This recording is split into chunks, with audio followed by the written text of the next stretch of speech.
Hello views, welcome to DJMS Tamil channel. Mahanadi சீரியலுக்கான upcoming எபிசோடில் Kumaran select ஆனதை நினச்சி ரொம்பவே சந்தோஷப்படுறாரு விஜய் கிட்ட சொல்லி. அதுக்கப்புறம் விஜய் என்ன பண்ணுறாருன்னா, ஏற்கனவே குமரன் சொல்லிட்டு இருந்த மாதிரி ட்ரெஸ்லாம் சூப்பராக பண்ணியிருக்காங்க அப்படின்னு சொல்லிட்டு இருந்த விஷயத்தெல்லாம் கேட்ட விஜய் என்ன பண்ணுறாரு, குமரனை துணி கடைக்கு கூட்டிகிட்டு போக அங்கே உள்ள வெரைட்டி ஆஃப் ட்ரெஸ்ஸஸை குமரனுக்கு எடுத்து கொடுக்க குமரன் மறுக்கிறாரு. என்ன ப்ரோ, நீங்கள் நான் எடுத்து கொடுத்தா நீங்கள் வாங்கிக்க மாட்டீங்களா? இல்லை ப்ரோ, அதுக்கு இல்லை, எதுக்கு இவ்வளோ காசு செலவு பண்ணி எடுத்து கொடுக்கணுமா அப்படின்னு சொல்லிட்டு குமரனும் கேட்க, ஏன் ப்ரோ, உங்களுக்காக நான் எடுத்து கொடுக்கக்கூடாதா? எனக்காக ட்ரெஸ்லாம் பார்த்து பார்த்து சூப்பராக தைச்சி கொடுத்தீங்க, உங்களுக்காக நான் இது கூட பண்ணக்கூடாதா ப்ரோ அப்படின்னு சொல்லிட்டு கேட்குறாரு.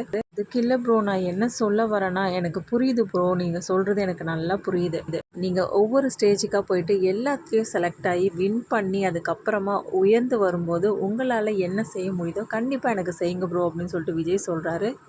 இது நல்லா இருக்கு ப்ரோ அப்படின்னு சொல்லிட்டு என்ன பண்ணுறாரு, குமரன் சொல்கிறாரு. அதுக்கப்புறமா இன்னொரு பக்கம் அடிக்கடி ஆடிஷன் போகிறாங்க, ஷூட்டிங் சொல்லிட்டு வீட்டில் சொல்லிட்டு இதனால் ரொம்பவே கோவப்படுறாங்க காங்கா குமரன் மேலே. இன்னொரு பக்கம் பசுபதி என்ன பண்ணுறாரு, ராகினி கிட்ட ஃபோன் பண்ணி கேட்குறாரு, ஆமாம் ராகினி எப்படிமா இருக்க, அந்த காவேரி வெண்ணிலாவை பற்றி சொன்னாலா இல்லையா விஜய் கிட்ட அப்படின்னு சொல்லிட்டு கேட்க, எங்கப்பா அவளும் சொல்கிறேன்னு தான் சொல்கிறான், ஆனால் இது வரைக்கும் சொன்ன பாட்டை காணோம். இப்போ நீயே போயிட்டு விஜய்கிட்ட சொல்லிட வேண்டியத்தனமா அப்படின்னு சொல்லிட்டு பசுபதி கேட்க, இல்லைப்பா இது கூட நல்லா தான்ப்பா இருக்கா, அவள் கொஞ்சம் மாதிரி பயந்த மாதிரியே இருக்கா, இந்த நிலைமையில அப்படி வச்சு பார்க்கும்போது எனக்கு ரொம்ப சந்தோஷமாக இருக்குப்பா, எந்த அளவுக்கு நம்மளை பழி வாங்கினா எல்லாத்துக்குமே மொத்தமாக சேர்த்து இப்போ அனுபவிச்சுட்டு இருக்காப்பா, ஆனால் அவளுக்குள்ள நிறைய பயம் இருக்குது, விஜய் எங்கே இவளை விட்டு போயிடுவானோ அப்படின்னு சொல்கிற மாதிரி. இதுதாம்மா நமக்கும் வேணும், நீ சந்தோஷமாக இருந்தால் நான் சந்தோஷமாக இருந்த மாதிரிம்மா அப்படின்னு சொல்லிட்டு ஃபோனை வைக்கிறாரு. காவேரி திரும்ப திரும்ப விஜய் கிட்ட இப்படி நடந்துக்கிறத பார்த்த விஜய் என்ன பண்ணுறாரு, ஒருவேளை தாத்தா சொன்ன மாதிரி அந்த கான்ட்ராக்ட் பேப்பரை நினச்சி தான் ரொம்ப கஷ்டப்படுறாளோ காவேரி, அதனால் இதை பற்றி காவேரிக்கு கண்டிப்பாக புரிய வச்சே ஆகணும் அப்படின்னு சொல்லிட்டு நினைக்கிறாரு விஜய். இன்னொரு பக்கம் விஜயோட பிறந்தநாள் வரதுனால காவேரி யோசிக்க ஆரம்பிக்கிறாங்க, எந்த மாதிரியான பிறந்தநாள் பரிசு கொடுக்கலாம் அவருக்கு அப்படின்னு சொல்லிட்டு. இடையில எதுவும் வாங்கக்கூடாதுன்னு சொல்லியிருந்தாரு, அவருக்கு பிடிச்சமான கிஃப்டாகவும் இருக்கணும், ஆனால் ஸ்பெஷல் கிஃப்டாகவும் இருக்கணும், அது எப்படி அப்படின்னு சொல்லிட்டு யோசிக்கிற தருணத்தில் தான் அவருடைய பிறந்தநாள் பரிசாக வெண்ணிலாவே கொண்டு நம்ம கிஃப்ட் பண்ணுவோம் அப்படின்னு சொல்லிட்டு நினைக்கிறாங்க காவேரி.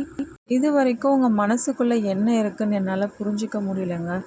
ஒருவேளை அன்னைக்கு நான் கேட்ட கேள்விக்கு வெண்ணிலாவா நானான்னு வரும்போது நானுன்னு சொல்லிட்டு நீங்கள் சொல்லியிருந்தீங்கன்னா அதுக்கேற்ற மாதிரி நான் சந்தோஷப்பட்டிருப்பேன். இன்றைக்கி நான் இந்த அளவுக்கு பயப்பட வேண்டிய அவசியமும் இருந்திருக்காது. அதனால் கண்டிப்பாக உங்களுக்கு பிடிச்ச வெண்ணிலாவே உங்களுடைய பிறந்தநாள் பரிசாக நான் கிஃப்ட் பண்ண போகிறேங்க உங்களுக்கு அப்படின்னு சொல்லிட்டு மனசுக்குள்ளேயே பேசிக்கிறாங்க காவேரி.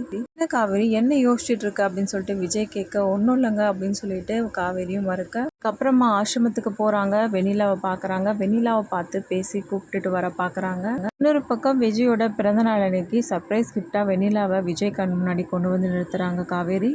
பார்த்த ராகினிக்கு சந்தோஷம் தாங்கவே முடியல, பரவாயில்லையே நான் சொன்ன மாதிரி செஞ்சுட்டே அப்படின்னு சொல்லிட்டு ரொம்ப சந்தோஷப்படுறாங்க. வெண்ணிலாவை பார்த்து விஜய் பயங்கர அதிர்ச்சியாக அதுக்கப்புறம் நடந்த உண்மை எல்லாத்தையும் பற்றி விஜய் தெரிஞ்சுக்கிறாரு. காவேரி அதுக்கப்புறமா விலகி போக விஜய் என்ன பண்ணுறாரு, காவேரி தேடி அலைகிறாரு.